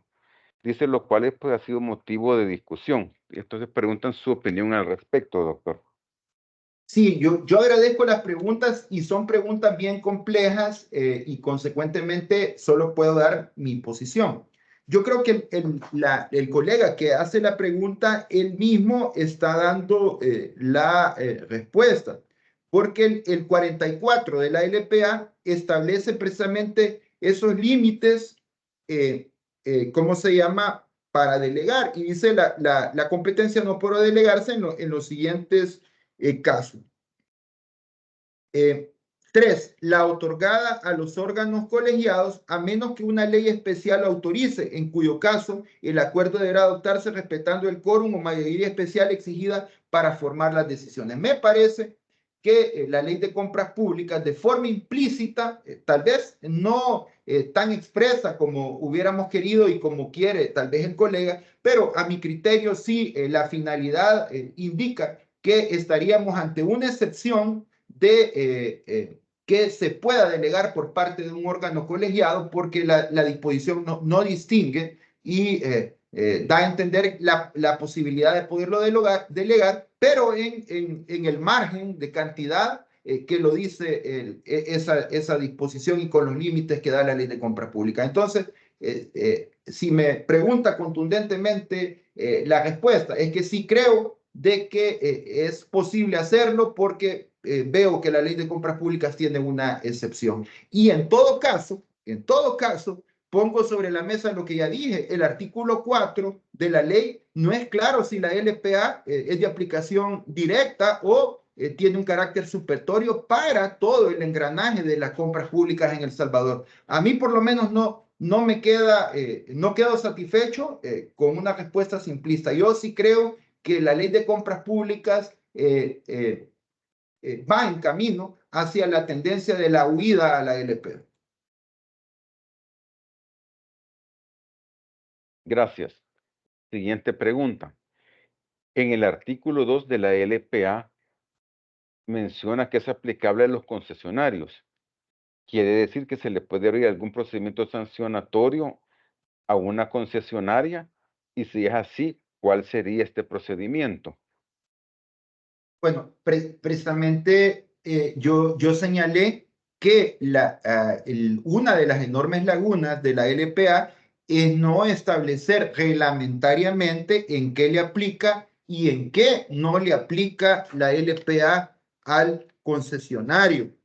Eh, ni siquiera diría que es un artículo, es una media línea del artículo 2 donde dice, esta ley le será aplicable a los concesionarios de la administración pública. Sí, pero ¿en qué límites le aplica a los concesionarios? Por ejemplo, ¿será que si un concesionario de un servicio público me da una decisión, puedo como ciudadano interponer una apelación ante el gerente general o el CEO de la empresa, porque es la máxima autoridad? Eso no me lo dijo la LPA. Ahora bien, la pregunta que el colega hace, me parece que los concesionarios, todos los concesionarios del Estado, están controlados por la administración pública y por lo general por la entidad que ha sido la concesionante. Y parte de la verificación de que esa concesión se esté cumpliendo conforme a derecho implica la fiscalización, y la fiscalización también lleva la potestad punitiva, y la potestad punitiva implica la sanción. Consecuentemente, yo sí creería que parte de la fiscalización implicaría poder establecer un régimen sancionatorio también, derivado de la naturaleza de relación entre el concesionario y el Estado. Gracias, doctor. También hay un sinfín de felicitaciones para usted y agradecimientos por la excelente ponencia que nos compartió, y también por sus comentarios a estas preguntas. Tenemos aquí una pregunta reiterativa. Dice, por favor, explique ante quién se tiene que presentar y resolver recursos y nulidades en los procedimientos sancionatorios que lleva a cabo la sección de investigación profesional de la Corte Suprema de Justicia. Bueno, yo diría de que si la legislación no da una diferencia, hay que seguirla. Hay que seguir la regla que la LPA plantea. En realidad, ninguna pregunta es fácil de resolver, y sobre todo las que me están planteando, que yo diría que hasta ahora todas son preguntas bien complejas, y esta no es la diferencia. Pero yo creería que si nos vamos al artículo 118 y 119 de la LPA, que dice que el procedimiento de revisión de un acto o norma de nulidad absoluta lo va a resolver el órgano de máxima jerarquía. Y si tomamos en cuenta que el tema disciplinario y sancionador del régimen de los juristas lo resuelve Corte Plena, pues yo diría que en este caso la conclusión sería de que si Corte Plena, que es el órgano colegiado donde están unificados todas las salas de la Corte Suprema de Justicia, y que ellos tomaron la decisión, deberá de entenderse que administrativamente hablando, la máxima autoridad es Corte Plena, y consecuentemente le corresponde a Corte Plena conocer de un procedimiento de nulidad absoluta de un acto administrativo emanado por ese órgano del Estado. Esa sería mi postura. Ya que me dijo el colega que le dijera mi respuesta contundente, pues Sí. esa es. No digo que esa sea la verdad absoluta, ¿verdad? Esa es mi humilde o modesta posición. No, pues igual aclaramos que esta pues son opiniones personales del autor según su leal saber y entender, que no vinculan ni responsablemente a él en su calidad de invitado en esta mañana, ni tampoco al Consejo Nacional de la Judicatura. Este es un foro abierto en el cual pues compartimos ideas, y como muy bien pues lo explicaba el doctor Mena Guerra en el transcurso de su ponencia, incluso pues dentro de la misma máxima autoridad que es la Sala de lo Contencioso Administrativo, a veces hay criterios diferentes, interpretaciones diferentes, y de ahí pues los votos razonados o los votos disidentes. O sea, el derecho, pues todos sabemos, se está construyendo día a día y no hay verdades absolutas, lo que en un momento fue, en otro momento ya no es, va evolucionando y a veces quizá involucionando, pero la interpretación pues puede ser diferente. Ok, Claro, y valga decir algo que siempre digo, Mauricio, y que ya quizá la gente que me escucha dice, ya va con lo mismo, Mena Guerra, pero es una verdad. Aquí hay tres posturas, la mía, la de los colegas que nos escuchan y participan, y la tercera es la del juez. Y la que vale siempre es la del juez, ¿verdad? Así que valga esa aclaración, siempre hay tres posturas, pero la que ok. vale y a la que debemos hacer caso es la del juez y la de la que esté actualizada, la jurisprudencia que esté al día únicamente. Y agregaba un colega a guisa de chascarrillo. Y la cuarta es la que verdaderamente es. Cabal, que debe ser la de él, la que hizo el chiste. La cuarta es la de él. Bueno, Excelente, siguiente excelente. pregunta. Según la LPA, cuando un consejo municipal opta por el silencio frente a un recurso de apelación, esto genera la pregunta sobre la base legal que respalda la presentación de un nuevo recurso, el cual abriría un nuevo pedido para iniciar la acción contenciosa. Además, se cuestiona si esta acción no contravendría la percusión de plazos, que busca garantizar la seguridad jurídica. Está un poquito enredada esta pregunta. No, sí, sí, pero fíjate que da espacio a un tema bien interesante y que valga señalar, yo dije de que uno de los aspectos que había que quizás solventar es el tema del silencio, porque sí, el silencio positivo, sobre todo, puede dar lugar a paradojas. Eh, el artículo 113 de la LPA me señala aparentemente que la regla general ante el silencio en los procedimientos iniciados a instancia del interesado tienen un efecto positivo. Y repito, en los procedimientos iniciados a instancia del interesado, el efecto es positivo y luego la ley me da cuatro excepciones en las cuales va a haber silencio negativo. Ahora bien, paralelamente a la LPA existen unas reformas al Código Municipal y en estas reformas al Código Municipal se estableció que en el tema de la apelación, el recurso de apelación que regula el Código Municipal integrado con la LPA, el efecto iba a ser positivo.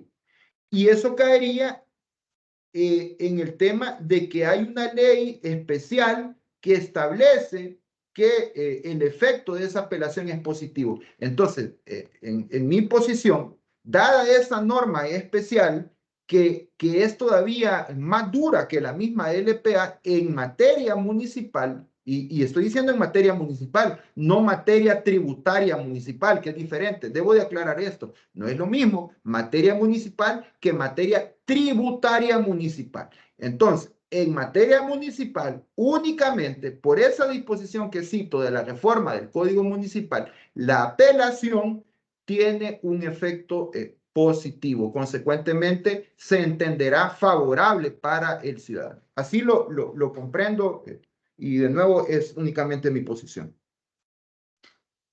Gracias. Siguiente pregunta. Sobre el tema de uso de formularios electrónicos para solicitudes y aplicación de sistemas informáticos para notificar, por ejemplo, el SNE que usa la Corte Suprema de Justicia, pregunto, ¿se podrían regular términos y condiciones estándar de usos, inscripciones, aplicación y modificación de datos? ¿Y esto se debe regular en una reforma a la LPA o podría ser a través de un reglamento? Me parece que el tema tecnológico es tan dinámico que todo aspecto operativo me parece que debe ser de reglamento más que en la ley. De hecho, el tema que el colega cita es mediante un acuerdo de la Corte Suprema de Justicia y me parece que es lo idóneo por la misma movilidad que tiene la tecnología. Ahorita tenemos una tecnología, pero después puede haber otra y la dinámica debe ser otra. Entonces, consecuentemente, debería de ser en reglamento, como por ejemplo, por citar, y esta tecnología que voy a mencionar no es ni siquiera de vanguardia. Por ejemplo, existe tecnología de algunos servicios de correo electrónico que le permiten saber a la persona que mandó el correo electrónico cuando el destinatario abrió el correo. Le llega una información, una nota comentándole, informándole que el destinatario ya abrió el correo. Eso significaría que aunque el destinatario no confirme de recibido el correo, pues se tiene por abierto y que la comunicación ha sido efectiva. Ese tipo de temas pueden ser perfectamente regulados mediante un reglamento.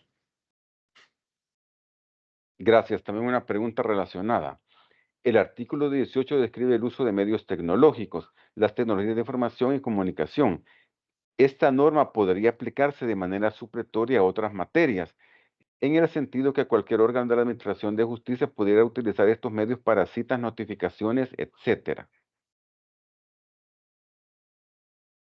Yo no sé a qué otro tipo de actividad se está refiriendo el colega. Lo que sí hay que reconocer que todas las autoridades del Estado ejercen actividad administrativa, no solo el Ejecutivo, las municipalidades y las autónomas, y lo reconoce el artículo 2 de la LPA. Consecuentemente, mi respuesta sería, cuando la autoridad del Estado ejerce una actividad administrativa, el artículo 18 no es supletorio, el artículo 18 es obligatorio.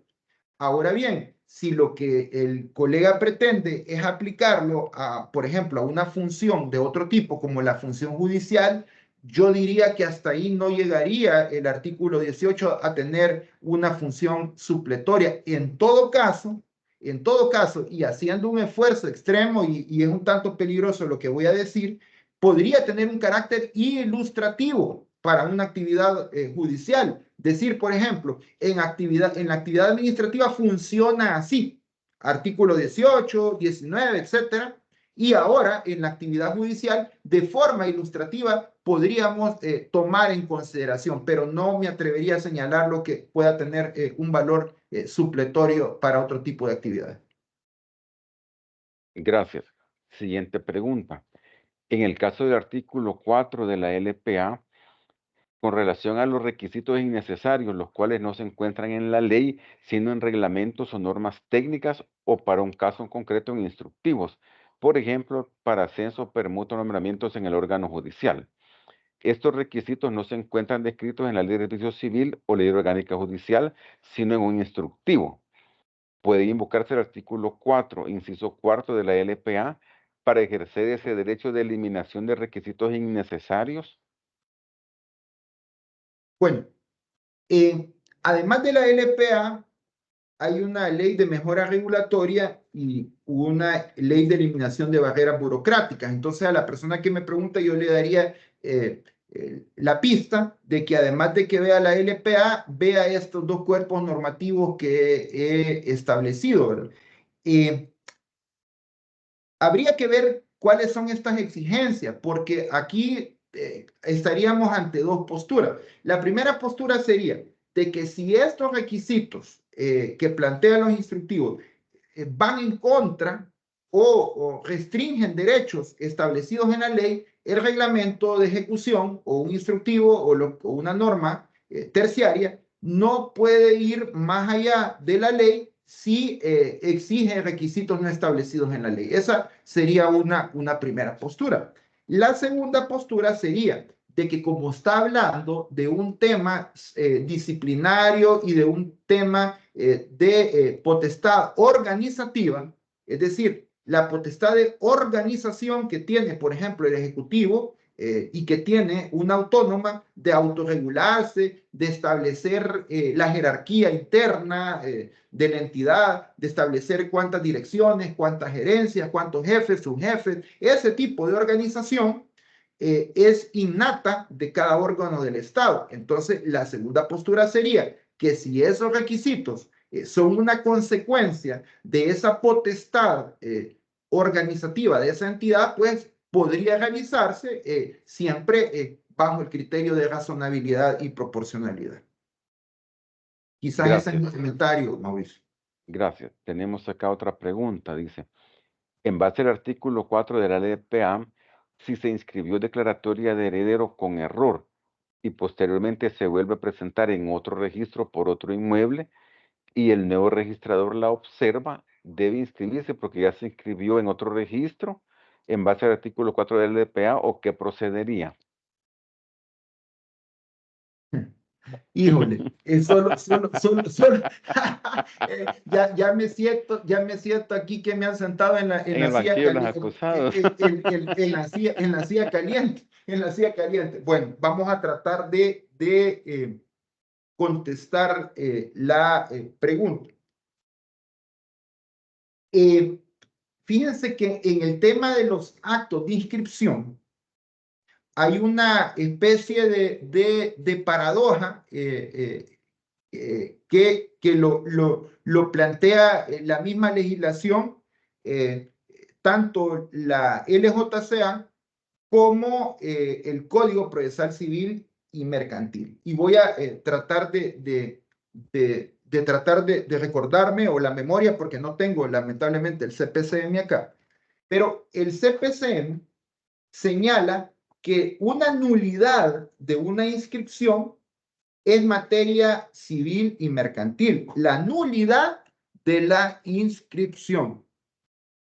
Ahora bien, yo creo que esto hay que bifurcarlo, porque si el motivo de nulidad de la inscripción es por un motivo de fondo del instrumento, es decir, si es porque, por ejemplo, el instrumento tenía que tener testigos, de los testigos que son ab substantiam actus, es decir, de las solemnidades de la existencia del acto, entonces ese motivo de nulidad de fondo, el mejor conocedor de la misma sería precisamente un tribunal civil y mercantil. Ahora bien, si estamos hablando de una ilegalidad de tipo administrativa del procedimiento y de las que establece el artículo 36 y toda la LPA, pues ese tipo de impugnación de ilegalidad sería competencia de los jueces de lo contencioso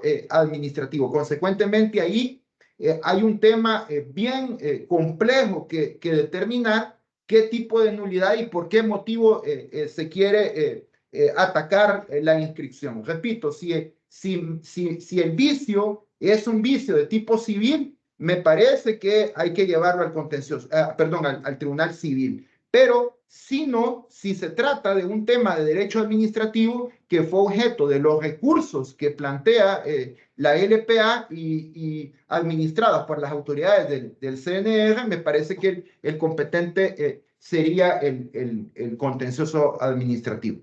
Gracias. Ahí nos comparten un comentario también sobre este punto. Dice, la inscripción no convalida los errores del documento. Artículo 114 del reglamento de la ley de estructuración del registro de la propiedad, raíz e hipotecas.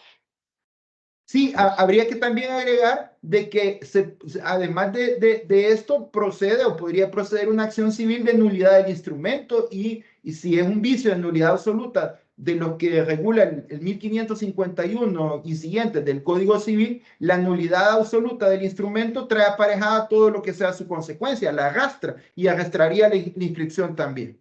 Entonces, Gracias. me estoy metiendo en temas que no me competen, pero me estoy queriendo acordar de mi clase que daba el maestro Raúl Arevalo Silva y No, el doctor pero, Miranda, y el no, doctor pero Miranda lo también. felicitamos, doctor. En realidad, pues su dominio de la materia, pues nos deja asombrados. Creo que hicimos una buena selección para que usted compartiera sus experiencias, vivencias ahí con nosotros y con la distinguida audiencia. Y quizá pues vemos ahí la desesperación que tenemos nosotros poniéndonos ya en los zapatos del administrado, ¿no? Y a veces quizás el mismo desconocimiento de la misma administración. Y reitero pues el comentario con el que iniciamos este ciclo de opiniones, preguntas y respuestas, que no es que no tengamos ley, sino que la ley no se aplica. Sí, así Bueno, es. sí, otra pregunta, siempre volviendo al punto de las notificaciones por medios electrónicos. Sí, acá también se incluye el que se hace por medio de WhatsApp. Me lo está Pregunta, preguntando pregunta, sí, o es reflexión. Ok, no es pregunta. bueno. Sí, la LPA utiliza que se puede utilizar la tecnología para las comunicaciones. No señaló qué tipo de tecnología. El correo electrónico es una tecnología. El WhatsApp, el de mensajería, es también tecnología. Y quizás apelando a un término práctico, yo he visto que tribunales judiciales incluso han utilizado el WhatsApp para una notificación. Consecuentemente, si la autoridad judicial, que es una autoridad formal, reconoce que el uso de WhatsApp se puede utilizar, pues yo diría que no hay ninguna óbice para no hacerlo. Obviamente, tiene que ser un medio que verifique que se verifique que llegue a su destinatario y que eso se pueda acreditar, como por ejemplo, que el destinatario confirme de recibido el WhatsApp o que en el WhatsApp se verifique que sea el número que la persona ha señalado para recibir comunicación y que se vea el chequecito, el doble chequecito azul de recibido. Y aquí quisiera hacer un paréntesis. Hay un temor al uso de las tecnologías. Y el temor al uso de las tecnologías apela a la manipulación o a la falsedad que puede haber en la misma. Pero yo digo de que el problema no es de los instrumentos. El papel, el papel en sí o la notificación in situ, cara a cara, también puede ser sujeta de manipulación.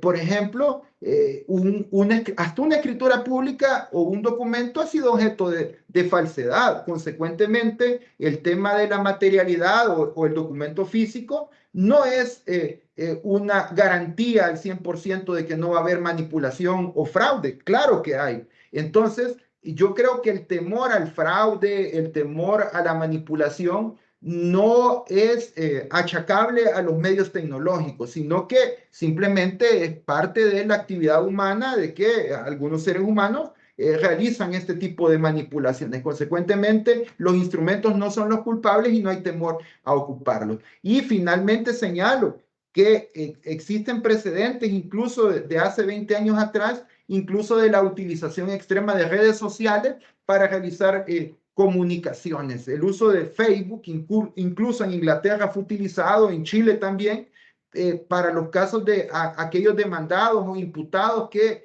no quieren ser encontrados y huyen y por medio de la cuenta oficial del órgano judicial de esos estados se procedió a la comunicación. Consecuentemente, yo siempre digo, ¿qué implica una mayor garantía? ¿Que se le notifique a alguien por una red social o por un WhatsApp o que se le tableree en una oficina o un tribunal? ¿Qué preferiría cualquiera de nosotros?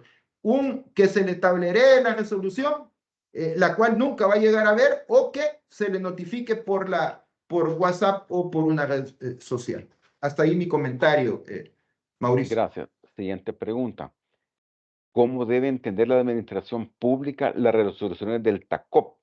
¿Podrían ser atacadas desde la administración a un contencioso? Supongo que se refiere al Tribunal de Apelaciones de Compras Públicas en el marco de la nueva ley. Sí, gracias a Dios que me lo recordaste, porque a veces me cuesta aprenderme eso del tacón, como que es tacón alto, Sí. con zapatos de tacón, o la carne de tacón. Bueno, no, es una broma, sí, claro que sé quién es el tacón. Ok, sí, el tribunal es una autoridad administrativa y sus decisiones son objeto del control del contencioso administrativo. Yo sí creo que ahí no hay donde perderse de conformidad al artículo 1 y 3 de la LJCA y del 2 de la LPA. Llegamos a la conclusión que el tribunal es una autoridad administrativa y sus resoluciones son sujetas del control judicial. No puede existir ninguna autoridad que no sea sujeto del control judicial. Yo creo que esa es la gran regla a seguir, ya sea a través del contencioso o a través del amparo. Gracias. También me preguntan si vamos a subir esta ponencia al canal. Sí, efectivamente, las tres vamos a subir al canal de YouTube en la parte ahí de la videoteca del CNJ. Solo que nos van a dar un par de días para subirla. Ok, siguiente pregunta. Tenemos acá, dice, buenos días, una consulta. En el caso de un proceso laboral en contra de una municipalidad, ¿puede un juez embarcar a un exalcalde? ¿Y cuál sería la base legal? La licenciada Cigarán creo que siempre me anda haciendo preguntas complicadas. Ella creo que fue, ¿no? No sabría decirle ahí. De las Alcancé a ver primeras que ahí. hicieron y las vamos ahí como Repetime la pregunta porque no sé si tiene que ver con la LPA esto. Repetímela, no sé en si es un tema realidad, ok, judicial. sí. Si no, pues Quiero, no se quiero ver contesta, si ¿verdad? tiene que ver con la Dice, LPA. Repetime en la el caso pregunta. de un proceso laboral en contra de una municipalidad, puede un juez embargar, o sea, me imagino decretar embargo, ¿verdad? A un exalcalde municipal, ¿y cuál sería la base legal? Bueno, voy a tratar Sí, de reconducir esto al tema. al tema que Sí, nos ocupa, que es precisamente la LPA, y esto tiene que ver con la ejecutoriedad del acto. Si estamos hablando de una resolución de tipo administrativa, dice el artículo 30 que los actos administrativos serán inmediatamente ejecutorios después de que cumplan las condiciones de su eficacia, es decir, después de que hayan sido notificados. De ahí pasamos a la forma de ejecución de los actos administrativos.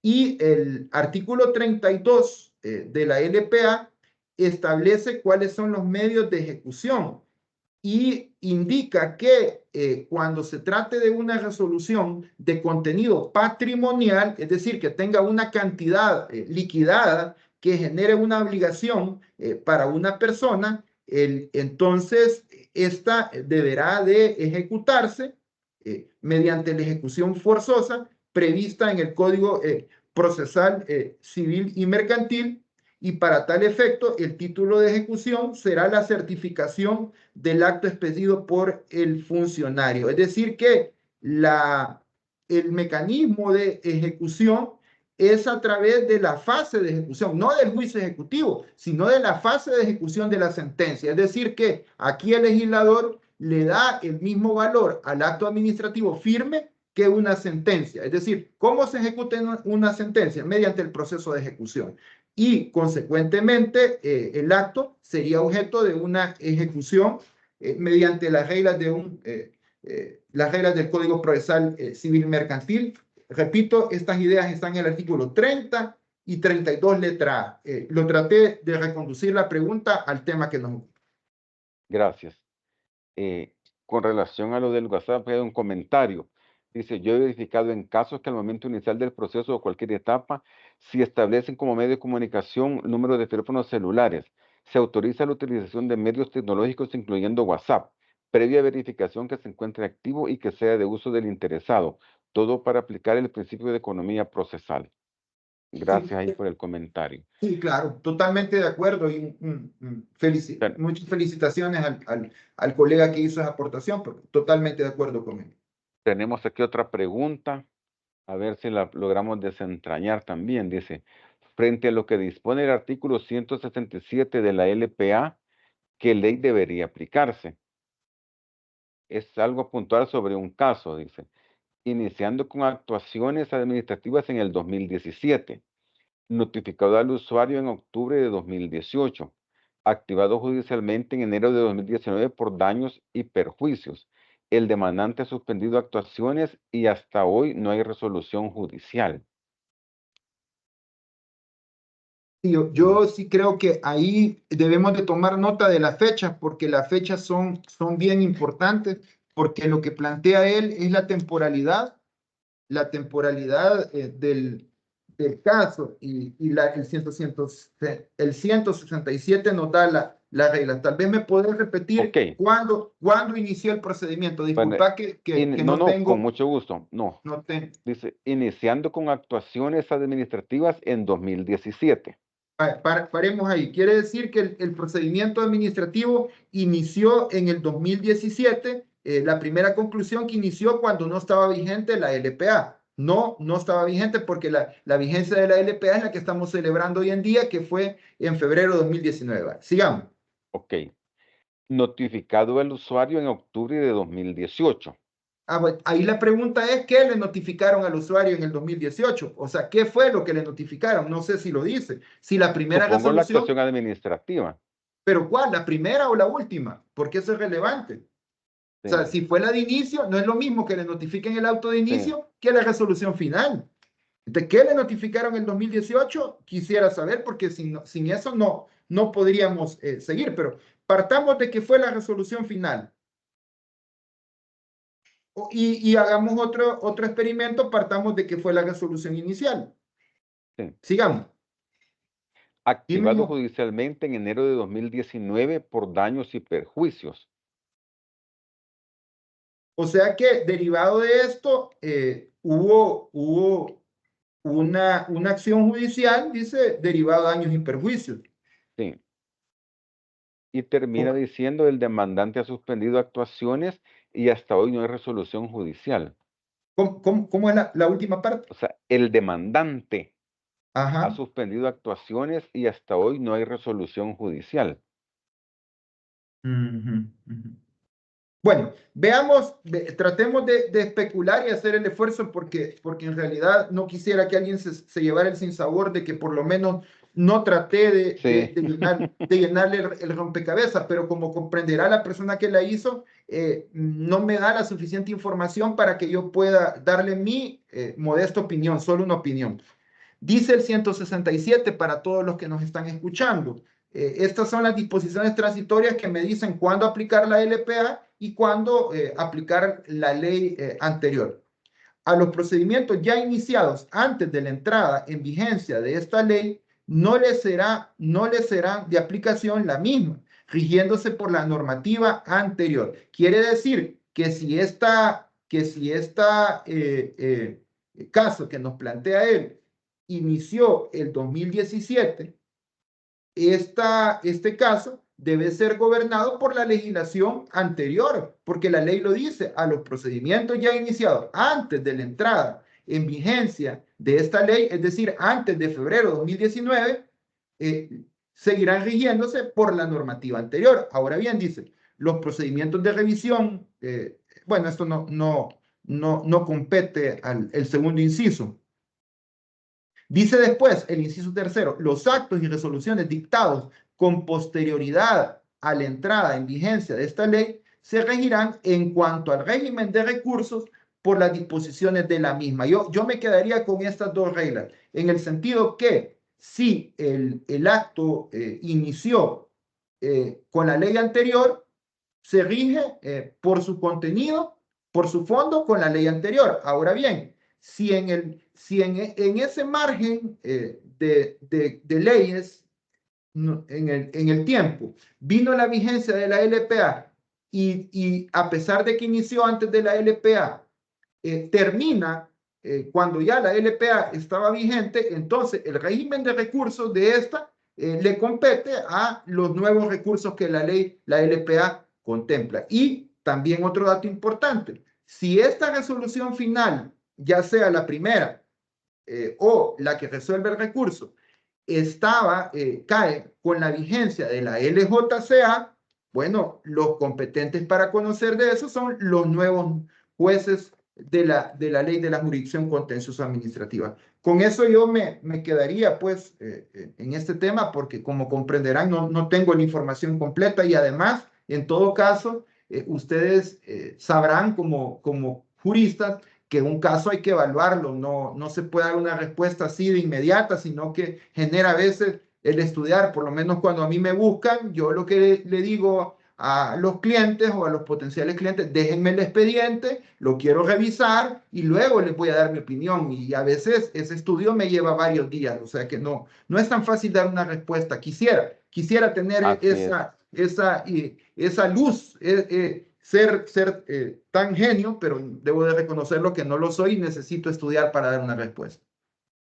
Así es, no, pues igual para dar una opinión más Seria, precisa, más adecuada, más técnica, y de leer todo el expediente, porque a veces algún dato que omitimos es el que puede hacer la diferencia entre ganar o perder el caso. claro, sí Y es. a veces nosotros creemos que es algo, pues que es una nimiedad, pero en realidad puede ser lo medular del asunto.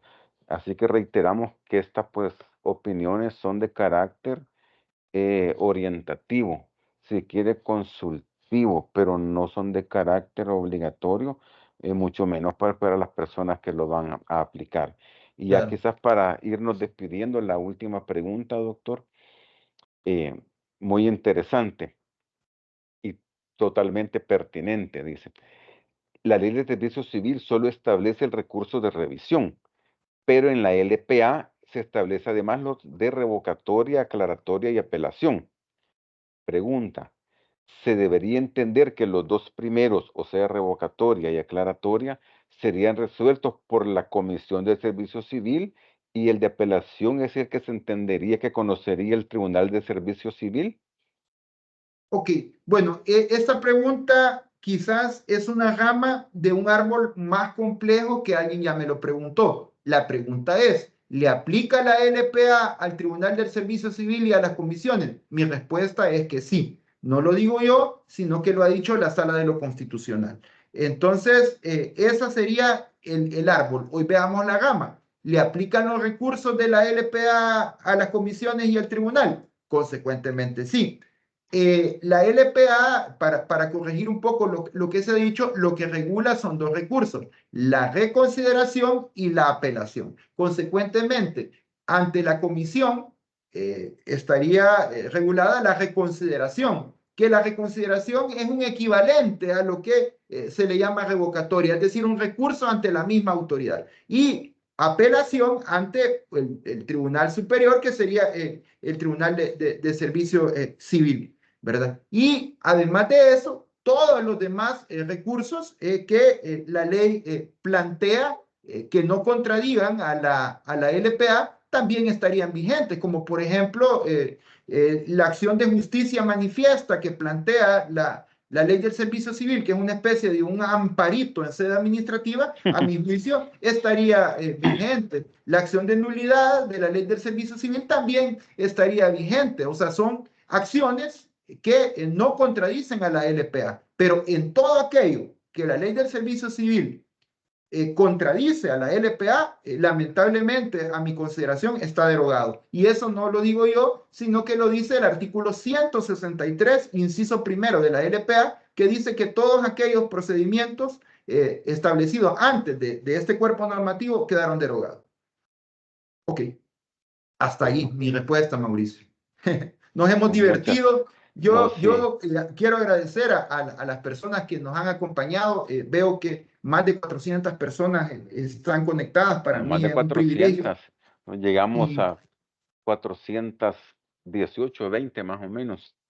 quiero agradecer, pues, en realidad, dije en un inicio que para mí era un privilegio y una gran responsabilidad, pero además de eso, quiero decir de que como a mí me encanta tanto hablar del derecho administrativo, lo he disfrutado y bueno, pues agradecerte a ti, Mauricio, al CNJ y sobre todo un enorme aplauso a las personas que nos acompañaron. En realidad, para mí ha sido un privilegio estar con ustedes. El privilegio y el honor es nuestro, doctor. Y digamos, para información de la distinguida audiencia, pues hoy observaron que la charla duró menos, precisamente para esto, para dar apertura a sus interrogantes, a sus inquietudes, a sus comentarios, los cuales les agradecemos. También, pues, en esta área de derecho administrativo casi siempre, pues, bueno, siempre que tenemos el casi tenemos una audiencia más allá de lo esperado.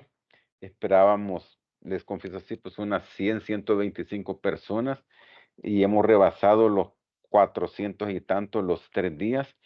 Así que muchas gracias. También pues reiterar los agradecimientos a la unidad de comunicaciones, que son los que nos hacen siempre pues la debida publicidad de las distintas actividades que tenemos en la escuela. También a los amigos del aula virtual, en particular al licenciado José Mauricio Morales y al señor Félix Sardón, que nos dan el acompañamiento respectivo. Y por supuesto a las autoridades que permiten este tipo de eventos, y nos enorgullece también pues ser parte de esas celebraciones del 5º aniversario de la Ley de Procedimientos Administrativos, y les invitamos a estar pendientes de nuestras redes sociales para las distintas y las futuras conferencias que vamos a dar en esta y en otras áreas del derecho.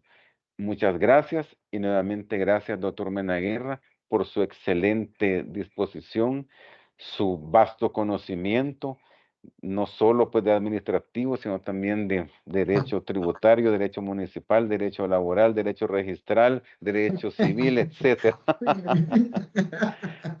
Así que muchas gracias y un fuerte abrazo y muchas bendiciones.